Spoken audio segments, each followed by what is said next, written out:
Well, thank you.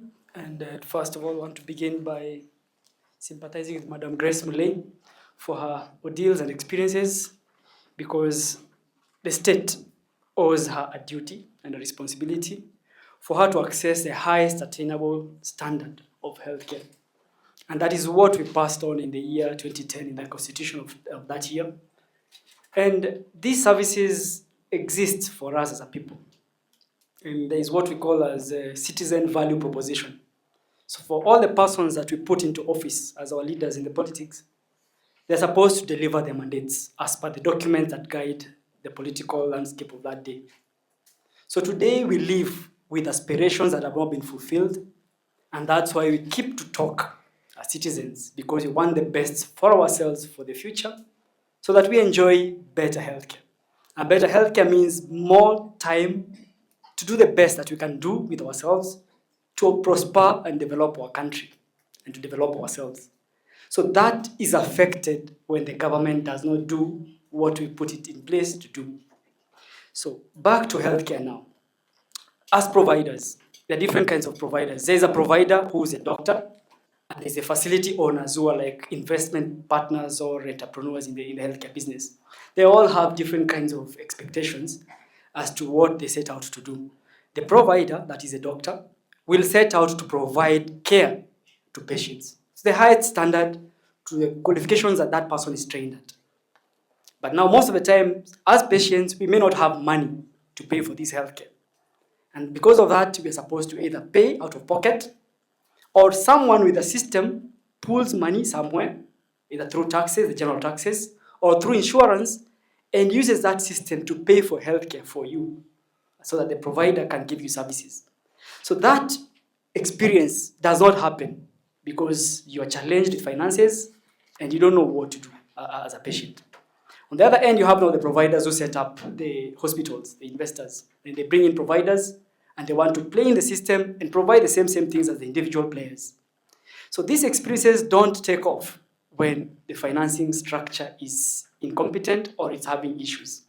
And since 1965, that's like 2 years after independence, the government of that day decided to set off on a path, provide healthcare to Kenyans. And through what we call as a sessional paper of 1965, they set out to start the NHIF. So the H there meant hospitals. And it did work at that particular time in 1966.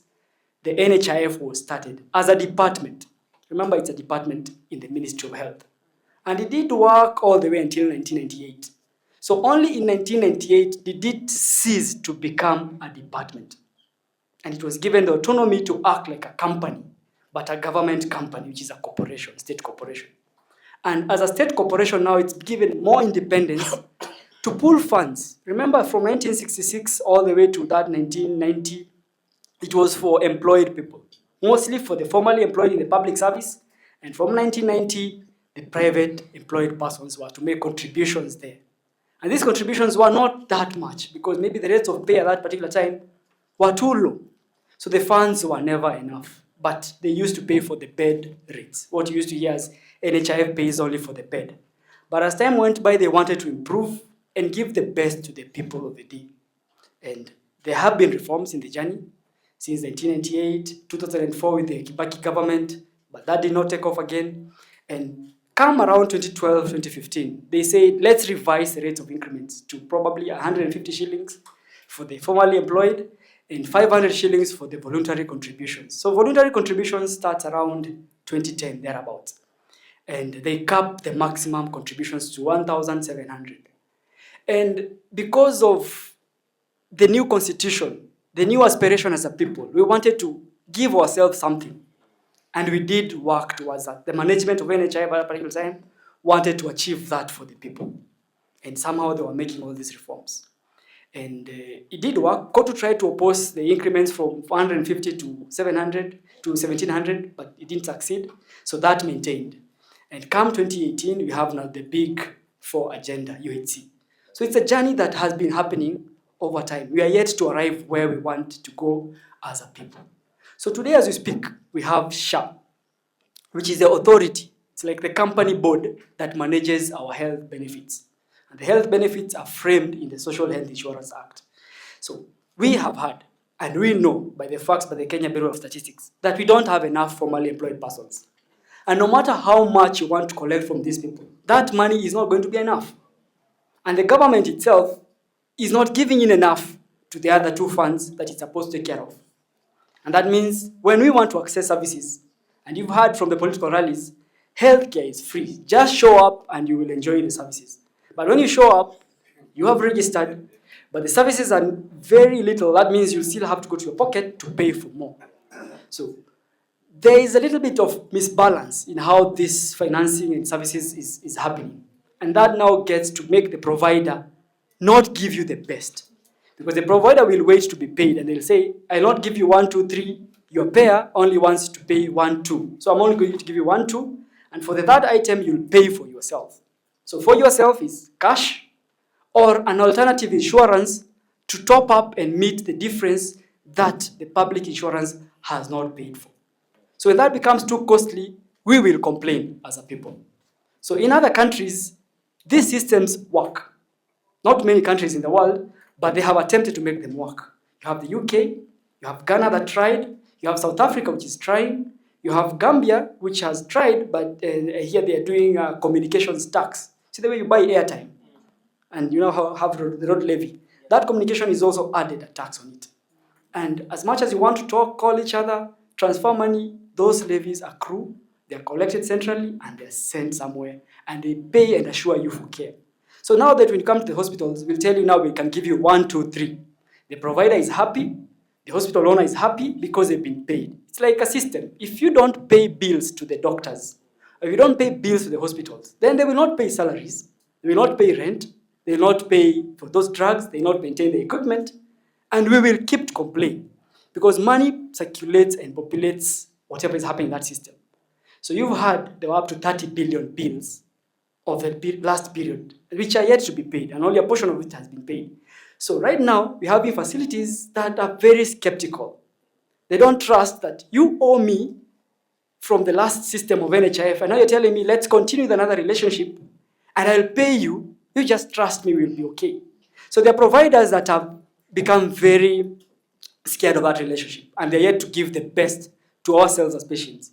There are others who are somehow favored by the system. They will continue playing in the environment. And they are very few and they're not well distributed. That means access to services becomes limited. So you probably go to Nairobi, very few facilities are providing the services that you want. They're like the full scope.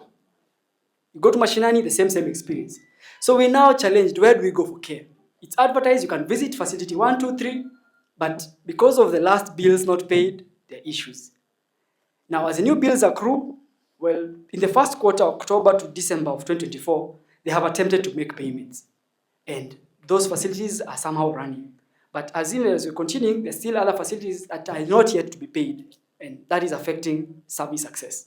So we want the best for you as doctors and for all of us as persons in this country. When the systems work, we are all happy. So let's keep engaging, let's keep talking because it is our taxes. That little contribution is still a tax. When someone will say it's not a tax, it is a tax. Even what you pay in KRA, it's still a tax. Road levy is still a tax. But it's the benefit of ourselves as a people in the country. And we must demand the best as given by the Constitution. Thank you. Thank you. Thank you, Dr. Kahuria. Well, thank you. Mine is to echo what happened last year, June 2024. Remember the Gen Z movement, Occupy Parliament? It was an awakening call. And the fact that we've been speaking about healthcare, we cannot stop talking about it. And it's unfortunate that the Parliament publishes most of the laws in English and probably technical language that most of us may not understand. Let's say like the way the Digital Health Bill was done, or even the Social Health Insurance Act. It's too technical that most of us may not probably understand it when it's being made as a law. And we need to have the Parliament push out popular versions that have simpler English, easy in Kiswahili for us to understand as a people. Because that way we are able to go together. Otherwise, when we're left behind, we now have a situation that is happening today. We're doing post-enactment public participation. So what you're doing is still like further public participation after the law has been made. So we feel left out and we don't feel like we participated to improve the law to work in our favor. So for persons who have connections to parliament, things must be done with the people, not just the 300 persons who are there. We must move together. The other thing is to have, to win trust for the people, we need to have the benefits improved at SHA. To win trust for the providers and doctors, that relationship had been broken by the NHIF, and as we're transitioning now to the SHA, it needs to be restored so that we can still continue to enjoy the services that we are paying for. It's not free. We are all paying for it in many ways. We pay with life sometimes, and I don't know for how long we'll keep on doing that way. So we must wake up and do something for the next day. The other thing is, you've all heard, for the parents, you have parent-teachers associations. And the schools meet with the parents and their students. And you talk about how your student is performing and the school is doing and what should happen. Well, in one of the forums like this, some of the patients or the attendants, they did talk that the doctors, the facilities, the insurances, the payers, the SHA, they don't meet the people that they're serving. Yeah. And they're not regular meetings. So that you'll always complain that healthcare is too expensive, I was billed this much, I don't know why. And no one cares, and life moves on every day. So if there was to be a situation maybe one day in the future whereby the hospitals, the public and the private, and even the individual doctors, once in a while, they meet with their stakeholders, their patients.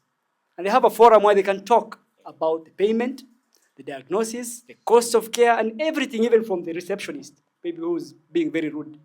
Because care begins at that point you get in. Because when someone is so rude to you and you feel like, from that point, nothing gets in. The doctor, you not understand the doctor. You not understand the bill. You not understand NHIF. You not understand Jubilee Insurance. So it becomes very technical for you to move forward, and that becomes not a healthy way to operate in that kind of a sensitive ecosystem. So the other thing, the last one, is to consider what we have been talking about, rework the funding model. 2.75% is too extreme and high without a cap for some of us. But anyway, they say they'll bring the cap as the days go by. The reason why I was told that the cap is not coming is because we are few in the formally employed sector. And the informal people in the sector, they're not paying as well.